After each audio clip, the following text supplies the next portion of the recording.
So, Aga, tell us what made you decide to make a feature film. I know that you made a short film, Fragments, but what made you decide let's do a feature? Well, it was the obvious way, actually. When you finish a film school with a short film, the next step is what you want to do is to make your first long baby film, you know. Uh-huh.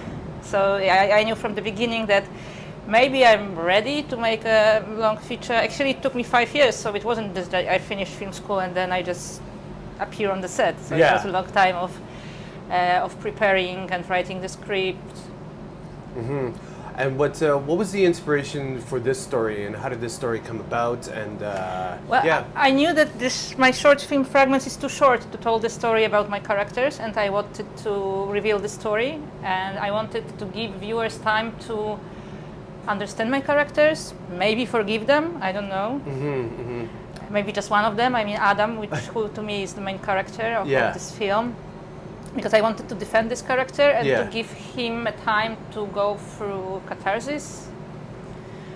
And I wanted also the audience to see in my film a bigger picture, to think about how socially sensitive they are when we speak about tragedy of immigrants. Yeah. And I think I was writing this film when a catastrophe on Lampedusa happened, but I think unfortunately my film is very actual because of what is happening, for instance, in Afghanistan. You know, we are closing our eyes and our borders not to see the tragedy of immigrants. Yeah. And that's why I think that unfortunately my film is actual.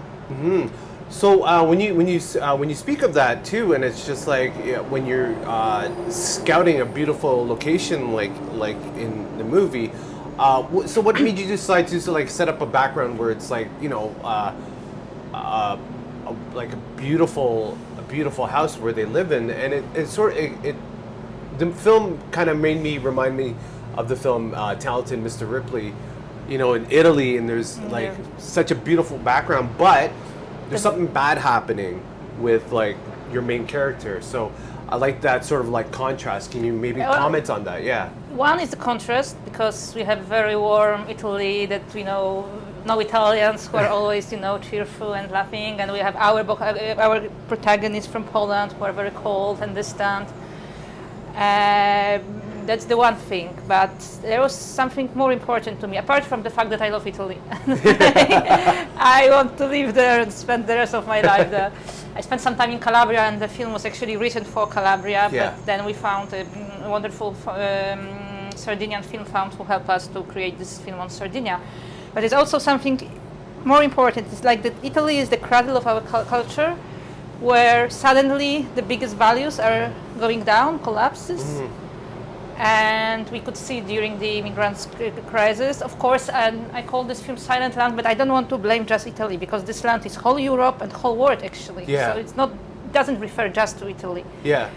But when I was writing the script, when I started to write it, it was 2015. The biggest crisis was in Italy, and they were like, and I wanted to really make a strong comment on it. So because of those facts, the film is happening in Italy. There's much of a language barrier between this Polish couple in the film, and as well as the Italian cops and of course the Middle Eastern swimming pool mechanic or boy there. But I guess you wanted to leave that language barrier. Can you comment on that, and like why this is present in the film? Yeah. Well, because it also creates a distance. I mean that actually it's not Rahim's, the pool boy, fault that he doesn't know English. He knows Italian and he knows Arabic. It's really like, I think it's a really big case, and it was the actually my character Anna. There is a scene when she doesn't want to understand him, although she could understand him. But I wanted to show that we could communicate if we really would like to. That it's not the problem. The problem is that we sometimes don't want to. So, with this film, the TIP programmers loved it, and you've succeeded in getting this film here at the Toronto International Film Festival. What do you think made your film get to the level that it did, so it could be at this festival? Actually, it's a funny thing because I thought that I'm making my film in Europe, about Europe and for Europeans. I didn't even expect that I will be here in America, in Canada, with this film. But I think it happened because from the distance you can see a better picture. My biggest dream is to show this film to as many and as international spectators I could. Yes, absolutely. What was the biggest challenge in making this film? COVID. So now that you've come out, we're kind of coming out of it, or I'm hoping that we are. So, as a filmmaker making film during this COVID crisis, can you please comment on that? Well, it was the most stressful thing because actually we were supposed to shoot this film on March 2020. We shot in September, October, so exactly a year ago. Yeah. And we were packed actually. Our suitcase packed to go to Italy, but after 2 days there was a red light from Italy that we cannot pack, and I didn't know what will happen.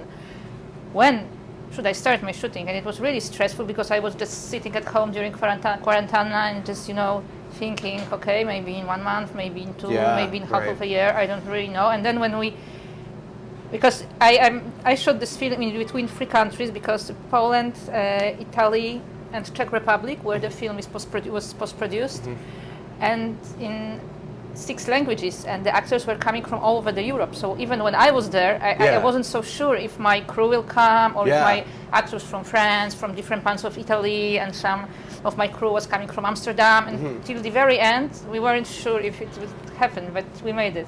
Nice. Congratulations, and again, thank you so much for taking this time and opportunity to do this interview with FERNTV, and congratulations again for being here with your film Silent Land at Toronto International Film Festival. Thank you so much. Thank you so much.